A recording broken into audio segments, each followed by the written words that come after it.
Voilà la famille, on parle plus tôt. On vieillit, les savoirs ne mentent pas. Appelez-moi The Game. Gossip DRC News avec Jazz Gavoulou. Hein? On parle plus trop. Presse en ligne. Avec intelligence, avec sagesse, tout ça. Pas trop de polémique. Ce qui on mélange pas les torsons et les serviettes. Hein? Nous on est serviettes, on ne dépend pas des torchons. Gossip DRC News avec Jazz Gavoulou. De belles interviews, de belles collaborations, de belles images. Parole de Fabregas. Appelez-moi The Game. Gossip DRC News. Les bossés, ah. Fidèles internautes, vous qui nous suivez partout dans le monde à travers cette chaîne Gossip DRC News, nous avons le réel plaisir de vous présenter ce nouveau numéro de l'émission juste après les moments des élections.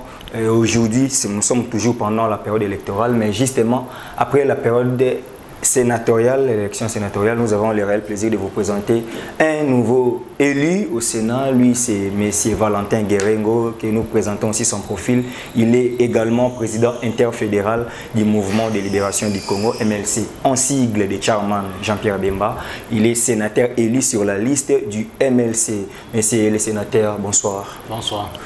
Nous avons le réel plaisir de vous présenter nos sincères félicitations par rapport à votre élection brillante au niveau du sénatorial. Merci beaucoup. Ok, honorable sénateur, nous voulons savoir, aujourd'hui vous êtes sénateur, vous venez de faire une séance pédagogique où vous venez de répondre à une question au niveau d'une structure intellectuelle qui est le Parlement de la jeunesse du Mouvement de Libération du Congo. Quelle était la quintessence de cette réponse par rapport aux attentes des honorables? Merci beaucoup.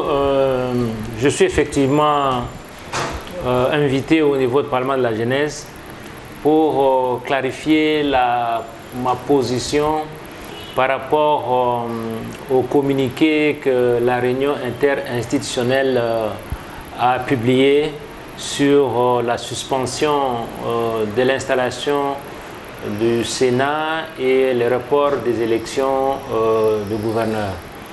J'ai expliqué à l'Assemblée que cette structure est une structure qui n'est pas constitutionnelle, parce qu'une structure qui n'est pas constitutionnelle, en principe, ne peut pas prendre une décision. Et j'ai dit que conformément à l'article 69 de la Constitution, au fait, le chef de l'État, c'est lui le garant de tout, ainsi de suite, mais il agit conformément à l'article 79 par ordonnance. Nous sommes dans une situation où il n'a pas agi par ordonnance, donc il a violé la loi. Nous avons donc dit que l'article 69 de la Constitution limite aussi les pouvoirs du chef de l'État dans l'article 85 quand il s'agit de l'état de siège, dans l'article 148 quand il s'agit de pouvoir dissoudre l'Assemblée nationale, dans l'article 197 quand il s'agit de dissoudre l'Assemblée provinciale, dans l'article 198 quand il s'agit de révoquer le gouverneur.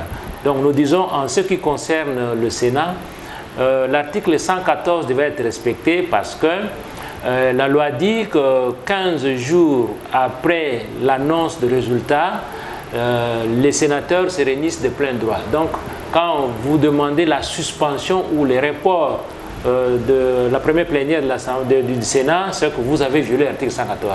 Donc, c'est ce que j'ai expliqué à l'Assemblée et j'ai abordé ma réflexion que je soutenais. Je me disais, il est effectivement établi qu'il y a, s'il est effectivement établi qu'il y a corruption, la corruption, c'est une infraction des droits communs. Voilà. Il faut donc poursuivre les concernés.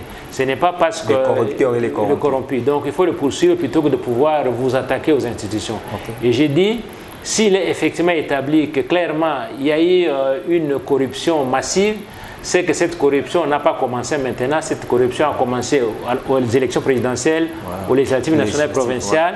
Donc, si nous concluons qu'il y a eu corruption, il faut donc tout annuler. Il faut commencer par annuler les élections présidentielles, les législatives nationales, provinciales et sénatoriales.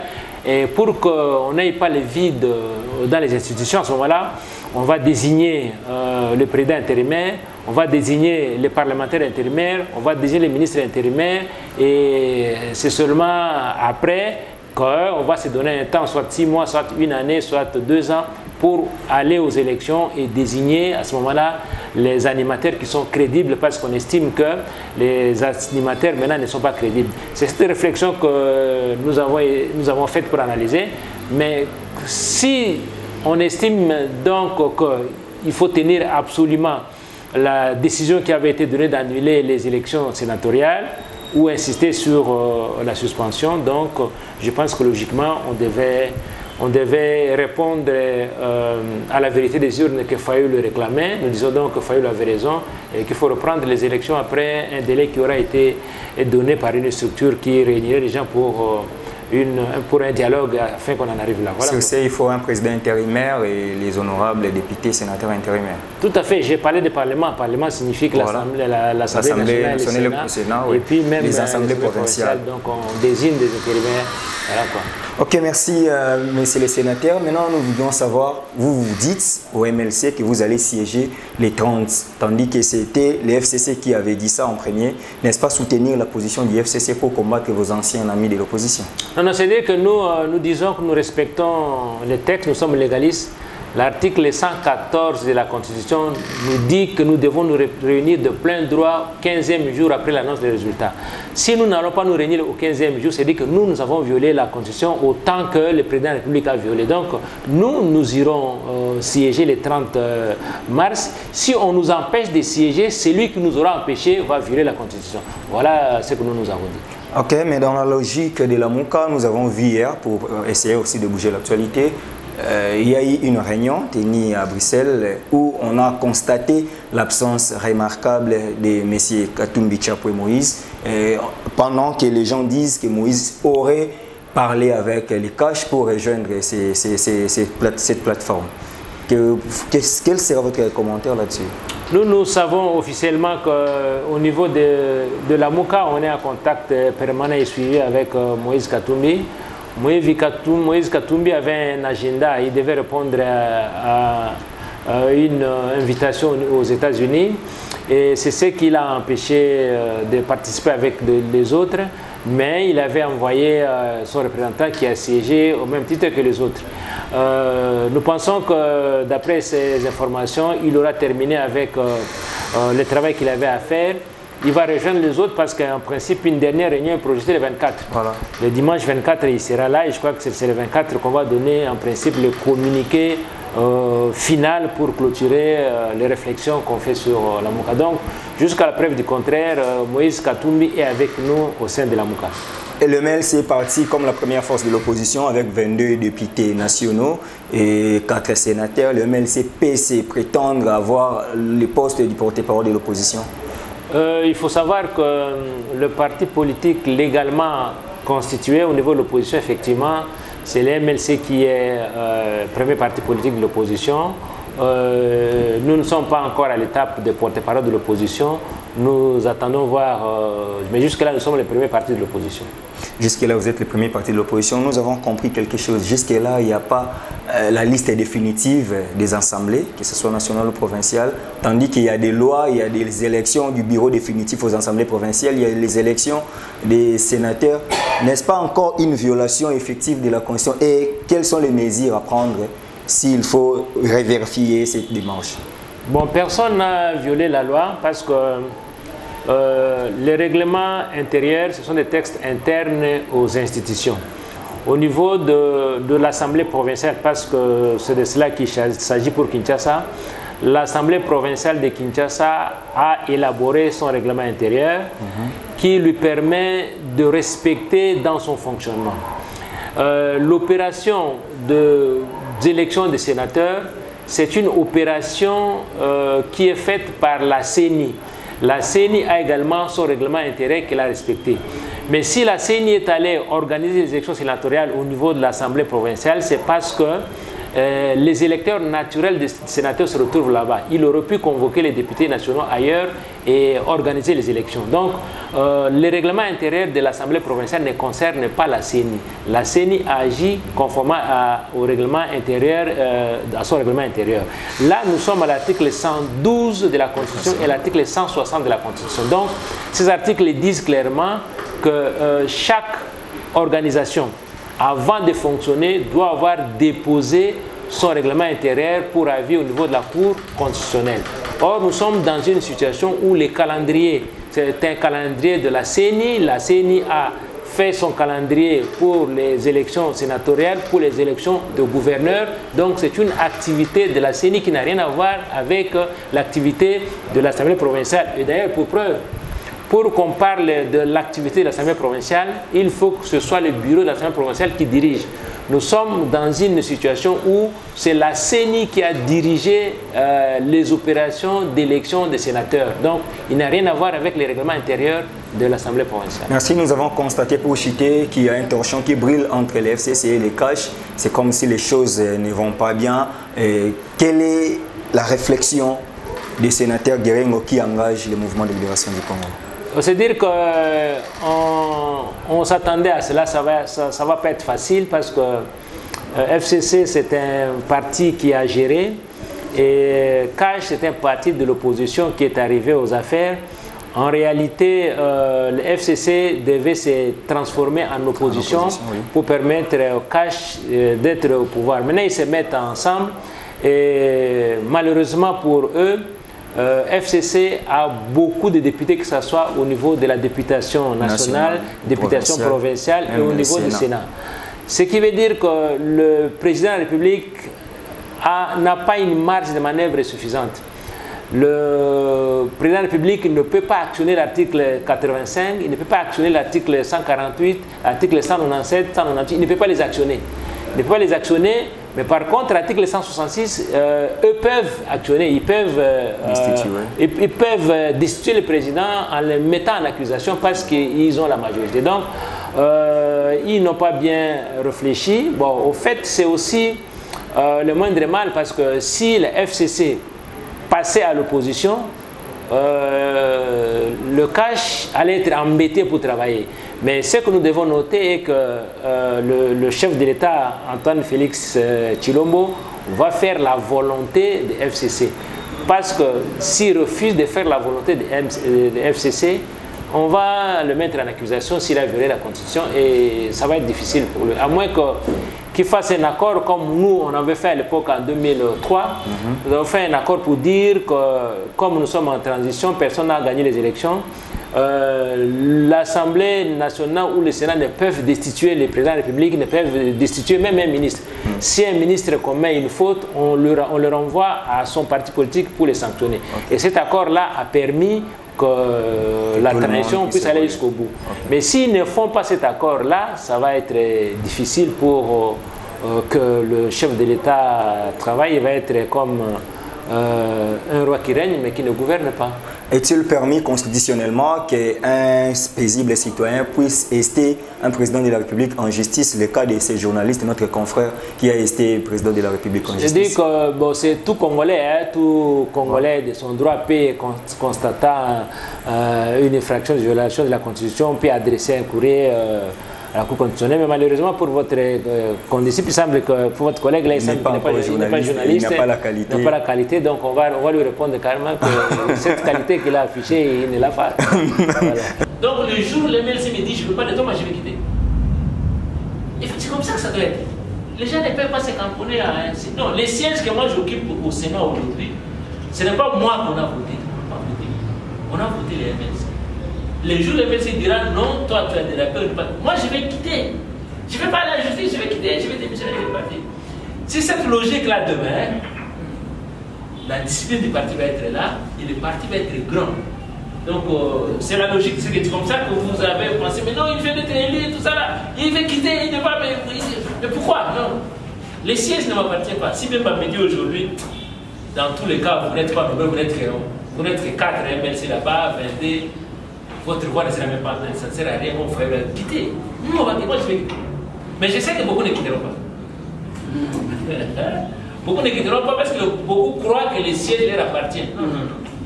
C'est comme aux élections syndicales. Les élections syndicales dans les entreprises, on vote les listes. On dit, bon, liste de tel syndicat, vous êtes 10, on met 10 noms là-bas, vous votez seulement cette liste. Vous ne dites pas tout tel nom, 10 noms. Et puis quand c'est sorti, on dit, bon, qui on va prendre? On prend tel, et puis on laisse. On ne dit pas celui qui a plus de voix ou quoi. C'est logique. La logique des élections dans un parti politique, c'est celle-là. La logique des élections ne devait pas être vous allez vous attaquer entre vous, faites campagne telle contre telle. Non, non, non. Vous dites la liste, comme il y a 8 sièges à Kinshasa, on donne 8. Et puis après, si les MLC se lèvent 4 sièges, les MLC va dire qui prend. Mais on ne le fait pas parce que si on avait eu 4 voix, comme on est 8, ça allait être un combat. Mais on va donner à qui vous allez commencer à vous chamailler et puis vous allez vous tirer dessus. C'est comme ça que le président a dit, je veux besoin que tu sois sénateur. Mais je ne vais pas t'opposer à quelqu'un d'autre parce que je ne suis pas sûr. On peut aller aux élections à 2 ou 3. Je peux avoir une voix parce qu'on avait 5, je peux avoir une voix. L'autre peut avoir 2 voix et l'autre 3 voix. Et finalement, c'est moi qui perds. Mais le président, ce n'est pas ce que lui veut. Lui veut que ça soit moi. Vous comprenez? Lui veut que ça soit moi. Et comme ça, il donne un nom. Et c'est la logique qu'il a faite partout. Que ce soit au Bas-Jouélé, Nord-Bangui, Sud-Bangui, Mongala, Équateur. On a donné un seul nom pour éviter qu'il y ait un combat entre membres des partis politiques. C'est comme nous avons fait pendant la campagne électorale. Nous sommes sur une liste, on est sur une même liste. Un passe, vous passez pour les détruire intelligemment d'ailleurs, et ainsi de suite. Ce combat-là, il est mauvais. Le vrai combat, en principe, devait être Lukunga, vous avez, il y a 14 sièges, on met 14, non, c'est vrai. Mais on dit, quand vous allez voter, ne mettez pas les noms, votez MLC Lukunga, simplement. Votez MLC Lukunga. Et quand le MLC, la liste MLC est retenue, on regarde là-dedans qui peut travailler. Parce que ce sont les populistes qui gagnent les élections. Les populistes ne sont pas intellectuels, ils ne sont pas des intelligents. Les populistes, c'est-à-dire qu'il va comme, comment il s'appelle, comme Molière, avec un véhicule de sac de riz, il vote, mais dans sa tête, il n'y a rien.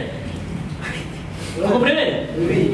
Alors, quand vous allez maintenant dans les débats, vous savez, il y a des gens qui ont fait des mandats 10 ans, ils n'ont jamais parlé. C'est ça le mauvais, il faut élire la liste. Quand vous élisez la liste, maintenant vous regardez. Vous êtes 14, sur le plan intellectuel, qui peut défendre la position du parti, qui est crédible, qui ne partira pas demain, et ainsi de suite. Et puis on dit tel. Parce qu'on va dire, ok, c'est l'MLC, on avait droit à un siège. Maintenant, c'est le chef du parti qui dit tel. C'est comme ça qu'on fait les élections sénégales.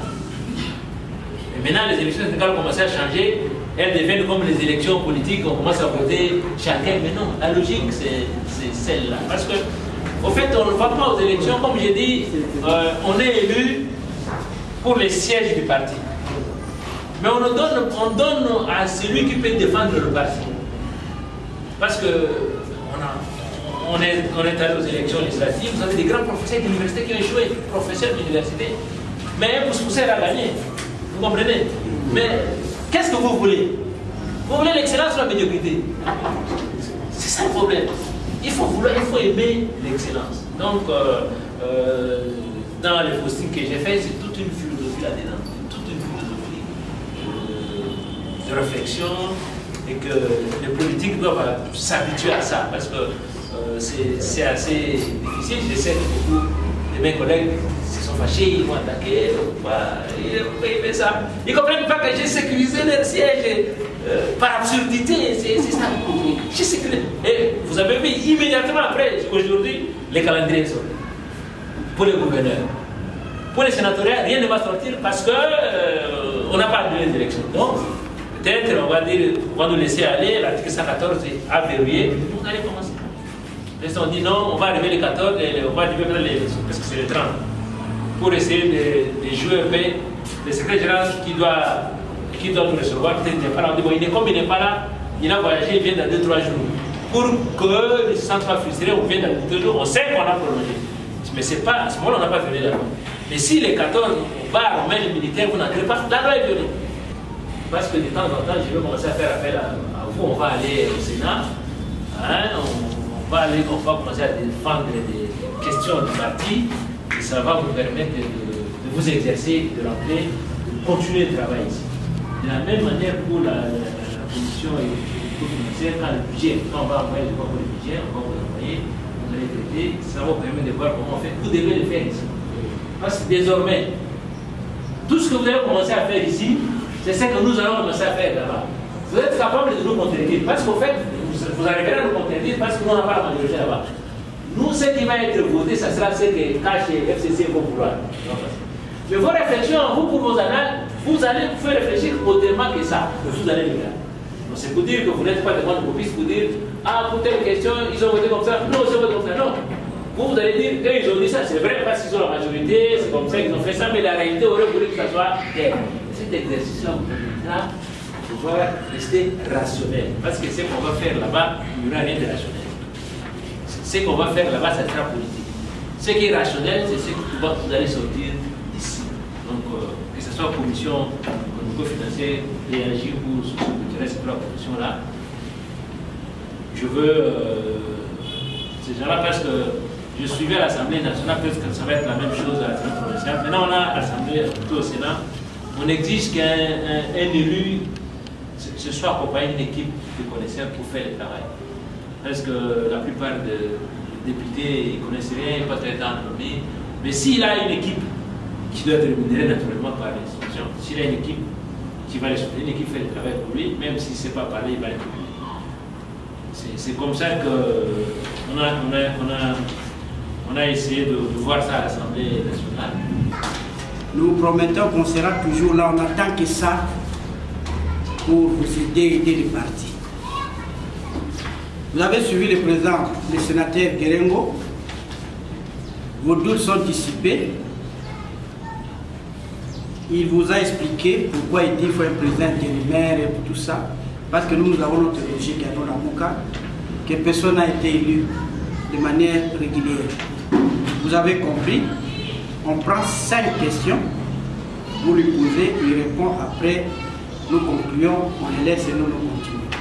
Merci honorable sénateur, et nous sommes arrivés presque à la fin. Un mot pour le millier de Congolais qui vous suivent et la position, le vrai message du président Jean-Pierre Bemba que vous représentez ici sur ce plateau. Oui, nous demandons à toute la population qui nous suit, surtout à tous les militants qui ont Jean-Pierre Bemba dans leur cœur, de dire que nous sommes là. La bataille est rude. Nous, avec les Lamuka, nous avons toujours dit que nous exigeons la vérité des urnes, mais comme nous disons que la politique des chaises vides ne paye pas, nous sommes aux institutions électives. Nous n'irons pas au poste, nous sommes au poste électif, nous n'irons pas au poste de dénomination. Donc, nous n'allons pas participer au gouvernement, mais nous allons rester dans les assemblées pour nous permettre de faire valoir l'opposition, parce que, comme vous le savez, l'opposition, c'est une lampe témoin. C'est l'opposition qui permet au gouvernement de pouvoir se corriger s'ils sont dans le mal, parce que sinon rien ne va marcher. Nous sommes là, donc nous disons à la population d'avoir foi à Jean-Pierre Bemba. On est là, nous pensons que dans les jours à venir, les choses vont rentrer dans la normale. Là, nous signalons que Madame le secrétaire général est candidate gouverneur au niveau de la Chopo, que nous souhaitons aussi de bonnes chances. Et vous êtes déjà sénateur, le MLC a 4 sénateurs sur 6 candidats. Et nous sommes arrivés à la fin. Est-ce que les gens peuvent avoir votre contact s'il y a lieu de vous parler comme ça Oui, je suis un homme d'État, un homme public, donc mes coordonnées sont publiques. Oui. Je suis au numéro 081 81 22 737. 081 81 22 737.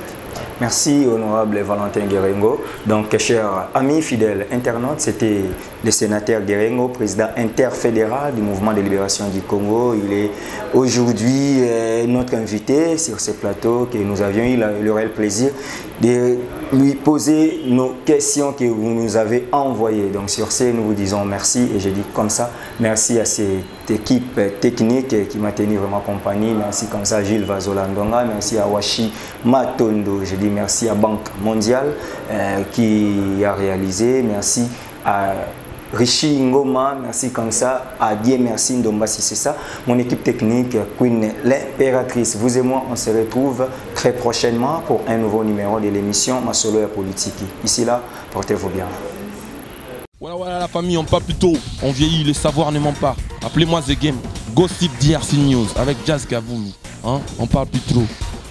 Presse en ligne, avec intelligence, avec sagesse, tout ça, pas trop de polémique. Ce qui on mélange pas les torsons et les serviettes. Hein? Nous on est serviettes, on ne dépend pas des torchons.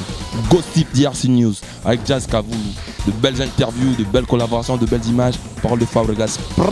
Appelez-moi The Game. Gossip DRC News. Les boss, ah.